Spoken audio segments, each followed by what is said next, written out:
Assalamualaikum, salam sejahtera. Terima kasih kerana telah memilih channel ini.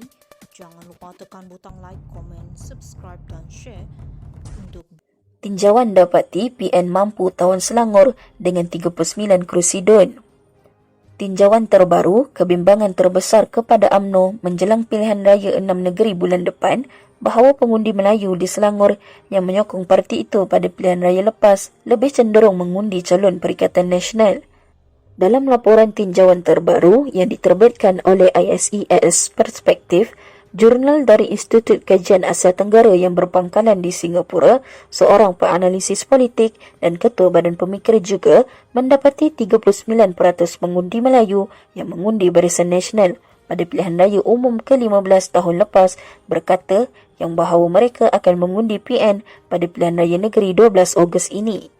Sementara itu, hanya 15% berkata mereka akan mengundi Pakatan Harapan yang menandatangani perjanjian dengan sekutunya di peringkat Persekutuan Barisan Nasional untuk mengelakkan pertembungan pada pilihan raya.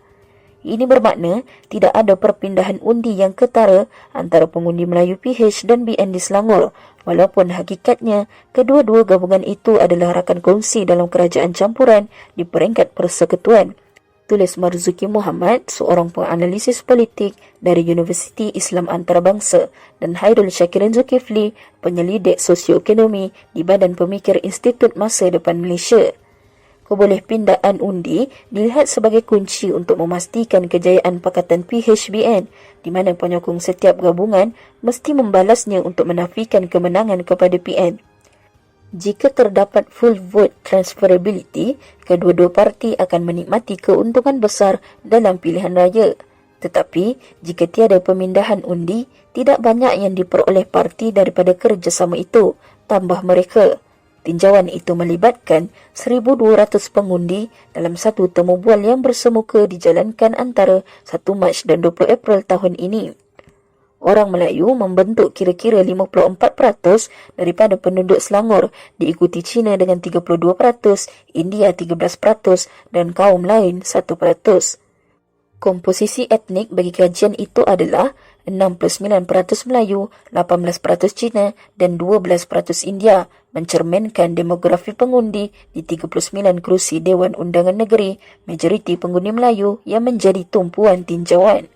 Sebanyak 24% daripada sampel adalah dari kawasan luar bandar Selangor, 35% daripada bandar dan 41% separa bandar. Kumpulan umur mereka juga mencerminkan konfigurasi pengundi semasa dengan 46% daripada mereka berumur antara 21 hingga 35 tahun. Maksud tidak pasti dalam tinjauan pilihan raya.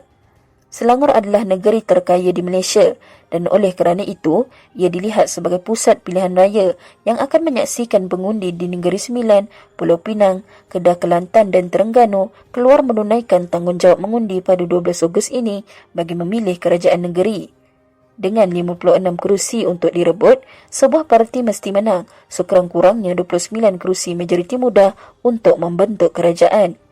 Marzuki dan Hairul berkata, meskipun negeri itu mungkin mengalami angin perubahan selepas 1,5 dekad di bawah PH, ia masih bergantung kepada kekuatan PN untuk menukar keadaan bagi manfaat mereka.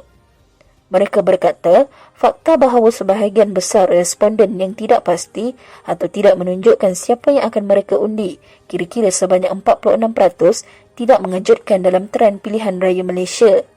Adalah satu peraturan tidak bertulis bagi pemilih Malaysia untuk memperuntukkan kepada parti pembangkang peratusan yang lebih besar daripada mereka dalam kategori pengundi tidak pasti atas beberapa sebab. Pertama, pengundi ini mungkin sudah membuat keputusan mengenai parti pilihan mereka tetapi enggan mendedahkannya kerana takut akan kesannya, terutamanya jika mereka menyokong parti politik pembangkang. Kedua, kerana pengundi ini mengundi Barisan Nasional pada PRU 15 lalu, menjadi tidak pasti kali ini menunjukkan peralihan sokongan daripada parti atau sekutunya, tambah mereka. Sementara itu, tinjauan itu mendapati pengurusi PN dan bekas Perdana Menteri Muhyiddin Yassin masih menjadi pemimpin negara paling digemari dengan sokongan sebanyak 60%, diikuti Perdana Menteri Anwar Ibrahim sebanyak 43%.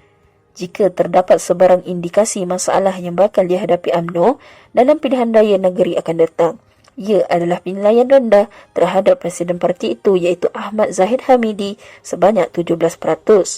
Sementara itu, kira-kira 48 responden berpuas hati dengan Menteri Besar Selangor Amiruddin Syari, manakala 37% tidak berpuas hati dan 15% tidak pasti. Mengulas lanjut mengenai kemungkinan penyokong UMNO menyokong PH, Marzuki dan Hairul memetik tinjauan dibuat Merdeka Center sebelum pilihan raya umum tahun lalu yang mendapati hanya 32% mengundi Melayu bersetuju dengan senario di mana BN dan PH bekerjasama untuk membentuk kerajaan.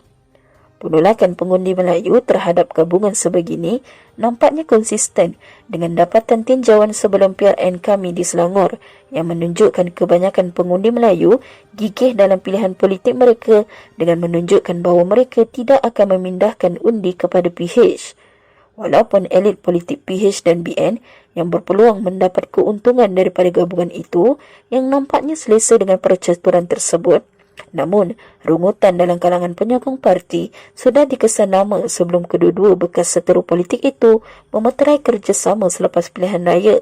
Kata mereka sambil menambah, kejayaan PN yang menewaskan PH di Padang Serai Kedah hanya beberapa hari selepas PRU15 mengesahkan sentimen pengundi.